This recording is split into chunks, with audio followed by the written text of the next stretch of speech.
There's a new push to shine light on some of the major pitfalls of social media. In his new book, Manipulators, Facebook, Google, Twitter, and Big Tech's War on Conservatives, Daily Caller reporter Peter Hasson, he argues that these companies are narrowing and prioritizing what is available to the public. He joins us now to expand on this.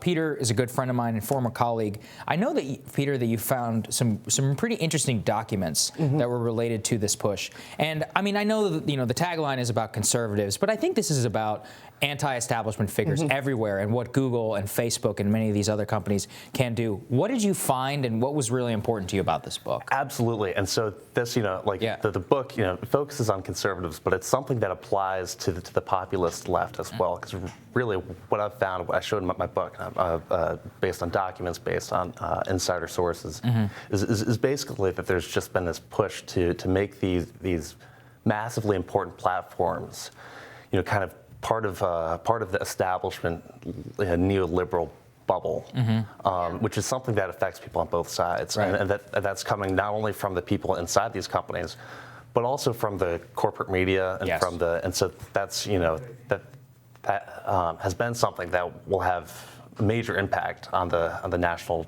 discussion and national thought process. So important to understand. I think so too. I think it's really important dynamic because, as you say, these are not, sometimes it's sort of lazily referred to as, oh, these companies are on the left. No.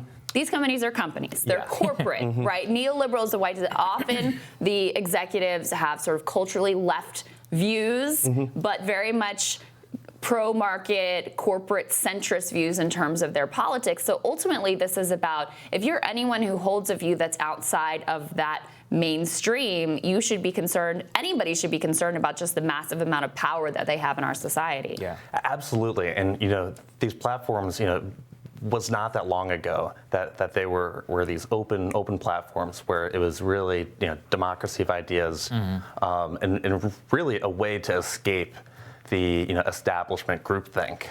And now what we've seen, especially over the last 4 years, is these platforms being overhauled and becoming really more tiered platforms that benefit certain voices and not others. Right. And that's something that should concern everybody outside the establishment, no matter what side you're on.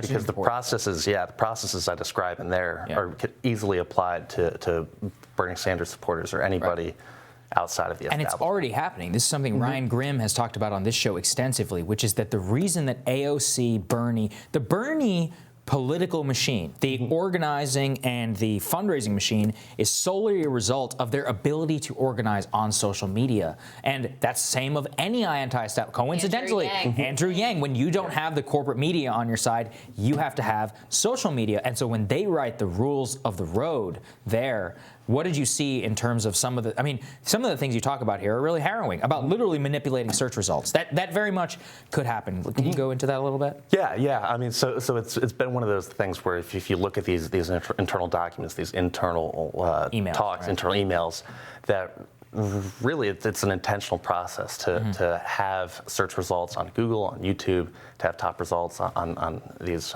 all other platforms, to really favor a certain establishment point of view, because that's what they want to win. And if the establishment point of view doesn't win, then they think, well, clearly the process is broken, as opposed to maybe the establishment is broken. Exactly. That's such a good point. I wanted to ask you about this, Peter. Elizabeth Warren just put out what I thought was a terrible and terrifying idea of basically criminalizing misinformation, disinformation. What did you think of that? I thought it was an absolutely awful idea, A, and B, really pretty dangerous, because that's not something that's not a road that we want to be going down. It's a road that really tends to benefit the people in power, because those are the people that write the rules. Those are the people that who's define deciding what's disinformation, right?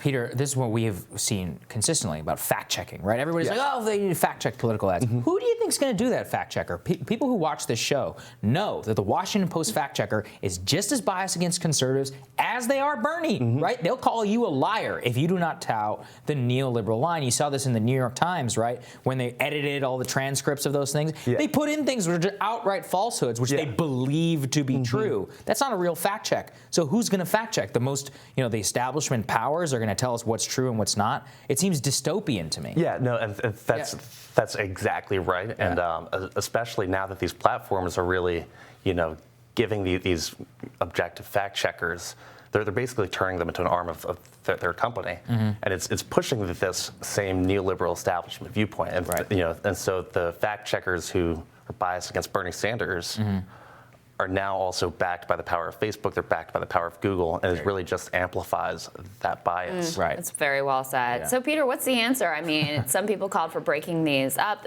nationalizing them as public utilities, treating them as publishing platforms. I mean, what do you think is the right direction to go in? Well, I think the first step has to be really making people aware of what the problem is, because I think a lot of people tend to take what they see, in their Google search results for granted. People take what they, with their YouTube results for granted. The people take what they see on Facebook for granted. And so the first step has to be really kind of making people aware. And I think a main thing that's going to harm these companies is a loss of trust, because that's what they depend on. Google depends on you trusting their search results. Yeah. That's why people don't click past the first page. And so if these companies start to lose trust in them, they're in for a world of hurt. Right. I think that's exactly right. Thank you, Peter. Thank you Absolutely. for Congrats on the book. Where can people find the book? Yeah, where Tell can they everybody. grab it? Everywhere. Barnes & Noble, Target, Amazon, Books A Million. All right, If it let's has get books, this it's thing got up that there. book. Maybe let's get it up right behind our book. Not We'll the take a manipulators. All right. Thanks, Peter. Thanks, Peter. Congrats. Appreciate it, man. We'll have more Rising for you after this.